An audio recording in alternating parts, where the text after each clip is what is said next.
Part 2 of our discussion on weathering coming up next.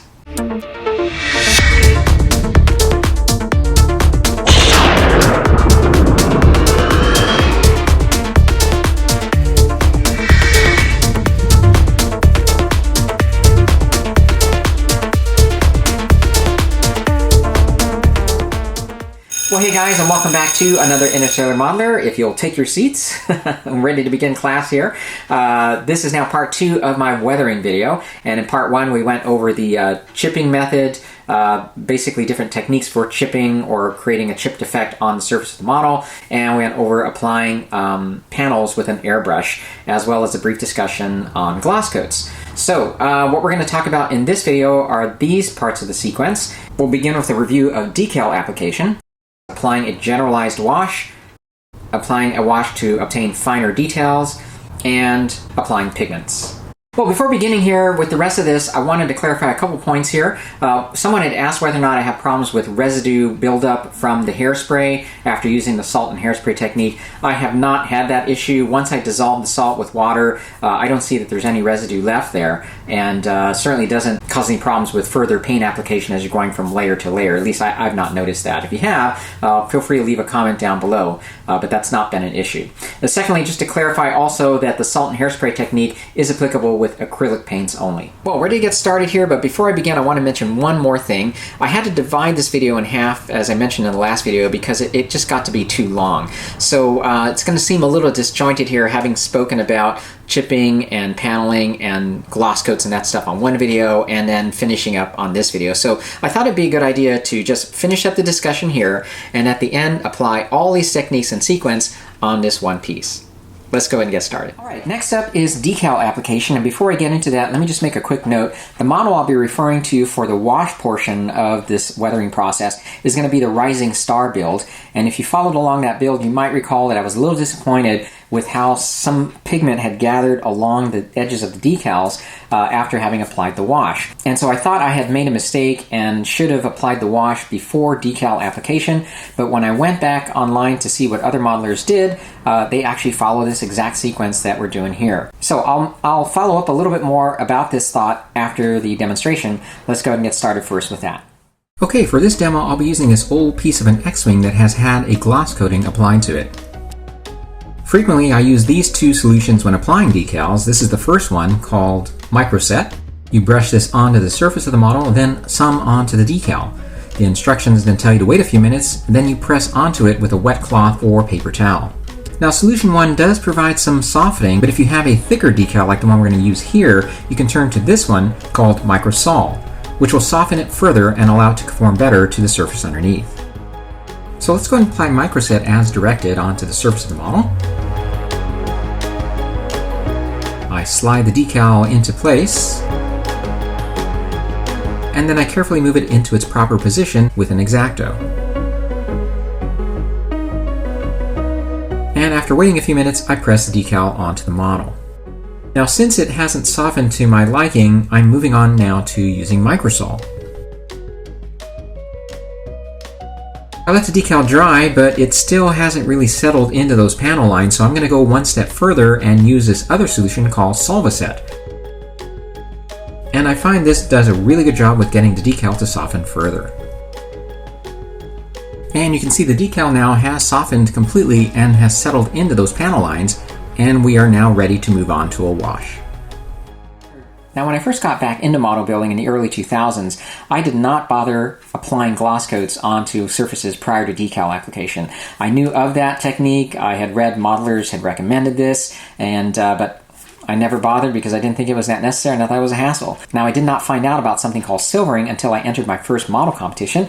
There was this competition here in San Diego where they would actually add little critiques to the sheet that you'd filled out there so that you could learn both what they were looking for as they were critiquing a model, and if you had made mistakes, they would point them out and you could learn from them. And one of the things that they kept making mention of was silvering with my decals. And what silvering is basically when when you lay a decal onto a flat matte surface, that surface actually is a little bit uneven. And so as the decal dries, you're going to have pockets of air underneath that decal. When you look at the decal, you'll actually see those areas shining back at you. It actually looks like a little silver appearance to the decal that sometimes even shines through the decal itself. So one way to minimize that is to apply a gloss coat, because it evens out that surface and it minimizes the possibility you're going to get any air trapped. However, even with a gloss coat, sometimes I still have trouble with silvering, and that's where these solutions come into play. Now, if you're going to use microsol and microset, again, you have to have a gloss coated surface, because if you applied that onto a decal that has put onto a matte surface, that unevenness again is going to be a problem, because it's going to cause some resistance as the decal flattens out, and as it dries, you'll end up with a wrinkled decal. So that's why it's important to put a gloss coat on before you apply decals. All right, so this is how the piece looked now after I applied a wash. If you take a look here, I did notice that I did not have the same accumulation of pigmentation there along the edge of the decal. So I think what happened here is that because I really wasn't too mindful about this particular piece, I really didn't care much about it, I just went ahead and laid on that gloss coat because I was quickly running through the steps there. And apparently what happened is I applied enough gloss coat to create a strong enough seal around that decal to where there was no way pigment was going to slip into there. Now with the Rising Star, I have to admit I was using that rattle can, and I was starting to become afraid that I was applying the coats on too thick, so I must not have applied enough around those decals to create a good enough seal. So I think what this means for me now in the future is, rather than relying on that rattle can for this particular issue, I'm going to turn to the Quick Shine product, because that I can put in my airbrush and be able to have good control and not worry about getting layers on there that are too thick too quickly. So I'll have to just keep that in mind for my future builds, and hopefully that will help you out as well. Alright guys, let's go ahead and move on now to the next step, and that is applying a wash. Alright, well let's move on now to applying a wash, and for this demo we'll go back to my Rising Star build. The intent here is to enhance panel lines and to have some of the pigment accumulate along some of the corners and recesses. So once the gloss coat is dry, the wash can be generously applied as you see here. Now I find it important just to let it air dry. I'd avoid using a blow dryer because it will end up creating unnatural dispersal patterns as the wash dries off. It can also end up pushing pigments out of the recesses and corners that you wish to enhance. So unless I can fit the piece into my food dehydrator, I'll generally let this sit and dry on its own. Sometimes I'll let it sit and dry overnight. Now for this project I'm using a 50-50 mix of Vallejo's Wash FX for dark vehicles and their gray model wash, which isn't quite as intense. Once dried, it's easy to wipe away the excess with a damp towel. Try not to rub too hard around panel lines because you could end up taking some of the pigment away out of those panel lines and recesses.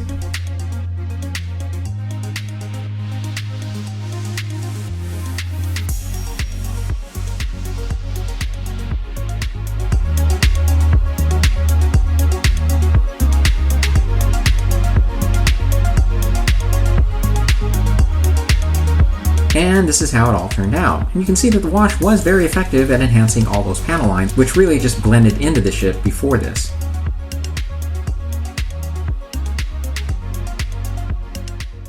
Well, before concluding this step, I thought I would take a minute to talk about what kind of washes are available for you out there. You can certainly reach for ones that are already made and ready to go. These are some products, for example, from Vallejo. This is their Wash FX formula for dark vehicles.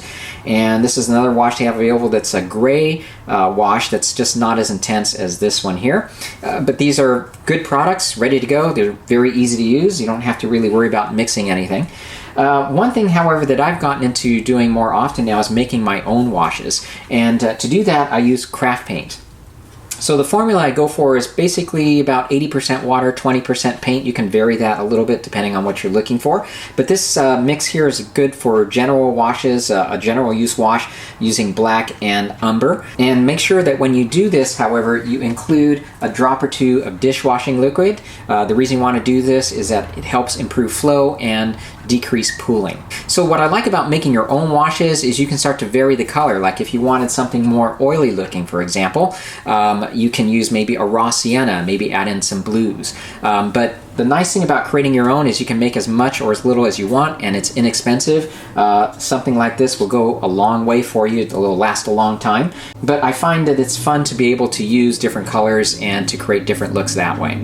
All right, well that wraps up this step. let's move on now to the next one. All right, well, I have 2 steps left now in this process. The next step is what I call a fine wash. The first wash was a more general application in which it was meant to fill in panel lines and certainly build up dirt and grime in corners and those types of things.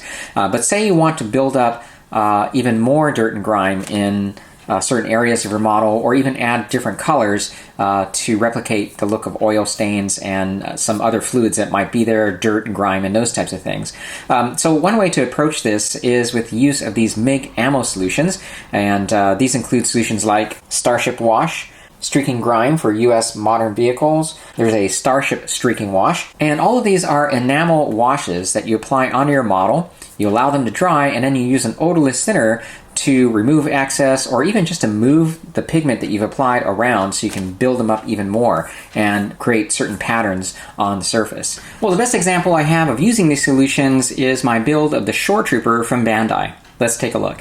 So I begin by applying the solution onto the pieces.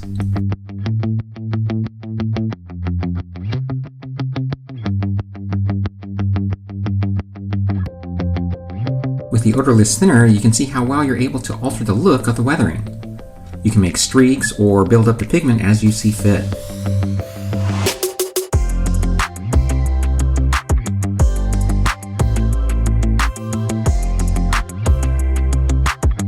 For this, I chose to use the Modern Vehicles wash because I felt it best matched the color of the weathering as seen in reference pictures like this.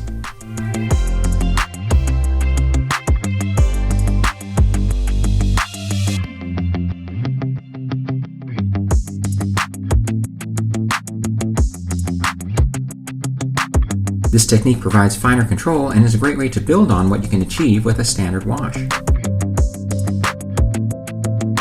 Now I should mention there is a downside to using these solutions, and that is that they are not compatible with all types of plastics. In fact, in this case, it dissolves some of the soft plastics that are provided for the joints. The piece that was affected is made of this plastic and is provided to join the shoulder pad with the shoulder joint. And this dissolved after I had accidentally gotten some on it. So yeah, it's unfortunate that that solution was not compatible with that Shore Trooper kit. It did not turn out to be too big of a deal, however. First of all, did not have any other problems with it, at least with the hard plastic that was included in that kit. And secondly, even though that did mess with that shoulder, I never intended for the figure to be able to be posed in different positions because I wanted to choose one pose and leave him that way, which is how it all turned out. And this also applies to other enamel solutions. One other one I wanted to point out to you is this one here. This is the accent color that Tamiya makes. These are, of course, for putting into panel lines and doing other types of detailed weathering. Let me show you a quick example of using this. This was done on the Partisan X-Wing. You can see I'm applying it now to the panel lines. And the one thing about this model is it had really nice panel lines. I wouldn't say they were all deep enough to retain a general wash. So what I chose to do in this case was to use this accent panel color, and it worked out great. So it's a little more time consuming to do it this way because you have to apply the color and then wait for it to dry and then wipe it away. You can wipe it away with Tamiya's X20A thinner, and I have seen other people use lighter fluid for that purpose as well, but the thinner works out just fine. The other model that I used the panel accent color on was my BB-8 from Bandai. Again, there's another Bandai kit there, and this worked out fine. However, I found out right in the middle of doing this whole project that people actually had problems with the accent color cracking the plastic. Luckily, I didn't have any issues with cracking at all. So it was these types of problems that made me steer away from these solutions, even though they are great solutions. No doubt they are compatible with a lot of plastics, but the take home here is just make sure that you test these solutions on the plastic that you're working with to be sure you don't end up with any problems. Now, I must say I haven't had the need to really do this type of weathering in a little bit here since I've moved on to different types of kits since then, but I was experimenting with watercolors as an alternative. Let me show you here real quick how that works out. You can see this is now just using a watercolor from a tube. This is Payne's Gray, and I'm applying it directly to this model piece here. And you can see that just with water, I can disperse the pigment around and create effect that's somewhat similar to what you're achieving here with some of these other washes. And the other thing that I've recently purchased are these ink washes, which I still have to experiment with. I'll give you an update as I get to those at some point. It's now time to move to the last phase of our weathering process here, and what I'm going to talk about now is the application of pigments. So I'm going to talk about two forms of pastels. One is wet and the other is dry, and the first one we're going to go into is the wet pastel in the form of the Tamiya weathering kit. So Tamiya weathering kits are what I like to call makeup kits for your model. They're basically wet pastels that come in a variety of colors and include a sponge applicator. Applying them is very easy, and these sets are good for creating streaks, burn marks, laser blasts, and just building up dirt and grime. So to demonstrate this, we're going to again revisit the build of the Rising Star. Let's take a look. So you can see here that I specifically wanted to confine the start of these streaks along the proximal edge of the panel. So masking tape was put into place, and the applicator is then passed along the surface until I achieved the darkness I wanted. Now, it's often suggested when working with pastels to apply them to a matte surface. However, you can see here the surface has a gloss coat on it. Now, I can say that that rule of thumb definitely applies to using dry pastels, which we'll go into in just a moment here. But these pigments actually work well against this surface, and it gave me the option to be able to correct any mistakes I made by just wiping away with a Q-tip, as you can see here. And in the end, all of this was sealed with a dull coat to hold everything in place. So I really do like using the Tamiya weathering kits. They've basically replaced the use of dry pastels for me for the most part, because I just like the way that you can have a lot more control over the application of the pigment, again, allowing you to make it dark or as light as you want. Now, that does not mean I don't use dry pastels. I still reach for those on occasion, and to demonstrate that, I've got a couple of builds to show you here. Let's first take a look at the X-Wing fighter from Force Awakens. So dry pastels are great for building up soot and grime in corners and recesses, and the pastels I use are this set here that I purchased at Michael's. I grind the pastel onto some sandpaper to make fine powder. Then it's applied with a brush, first starting in a corner and brushing in the opposite direction to get that feathered appearance. Once you're satisfied, you can seal them into place with a dull coat, but just make sure that you apply a fine mist and avoid spraying too close, and that keeps the pastels from running or blowing off the surface. And let's move on to another example as I use them here on my Hasbro Falcon conversion. And you can see how well they work to darken up all of the sharp corners on the top of the hull. And they were even applied along the exhaust ports on the back. So hopefully you got enough out of that. I didn't spend a lot of time on applying the pastels because there's really not a lot to it. Again, I just want to emphasize that when you do seal them, make sure that whatever it is you're using to seal it, like a dull coat, you want to hold that away from the model, whether you're using your airbrush or a spray can. Just don't be too close to the model because that will cause the pastels to blow off or run, as I mentioned. Okay, now there are other pigments you can get. Some of them come already in bottles like this. These are from MIG Ammo. This is a metal slag, so it's a dark brown color. We've got sand and African dust.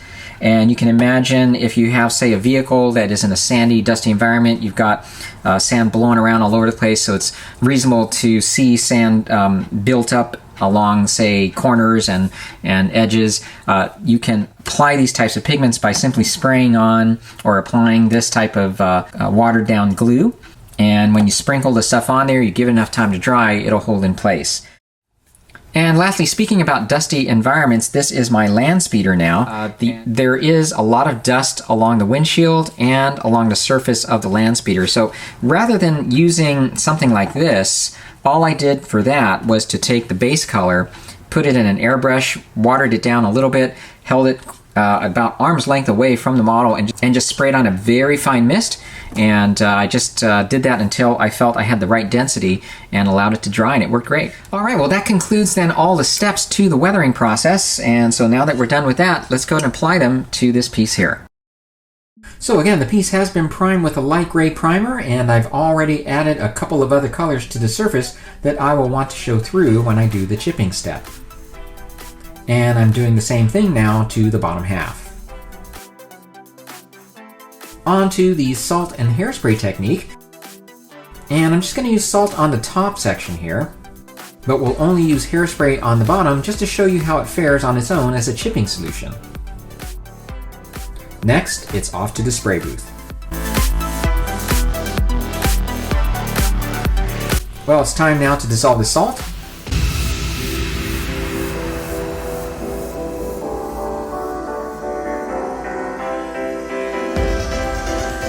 As you can see, the hairspray on its own works fairly decently, but note how you don't get the fine stippling that the salt provides for. On the other hand, you can create large patches just as you could with the heavy chipping fluid from MIG ammo. Okay, well this is how it's looking here so far, and hopefully you can see there are 3 different colors here now, the brown, the silver, and the light gray showing through. Alright, well now that that step is done, it's time for the decal application.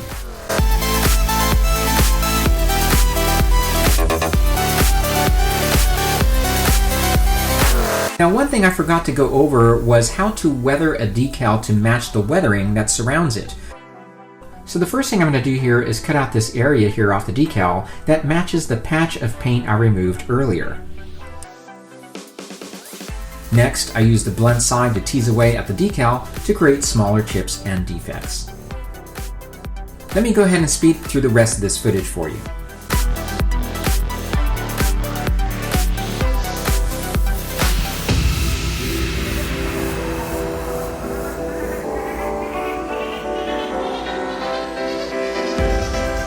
And here is the final result. After the gloss coat, I'm now applying a wash. And just for fun, I decided to use a brown mix to create a different colored wash for the bottom section. And to speed up the drying process, I placed the piece into the food dehydrator.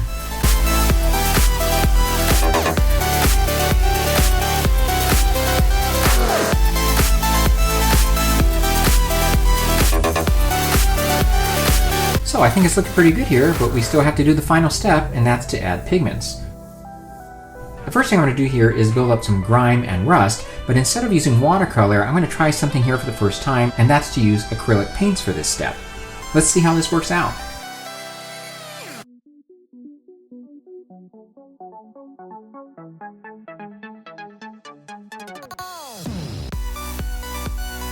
And just as I hope, similar to the MIG ammo solutions, you can use water to create those streaking effects. And you don't have to worry about using any toxic thinner or worry about plastic cracking.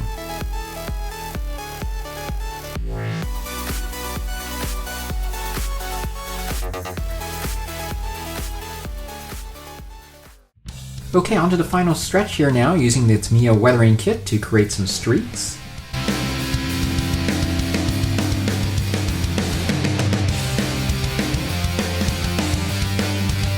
And how about for fun, we create a laser blast here on the bottom section.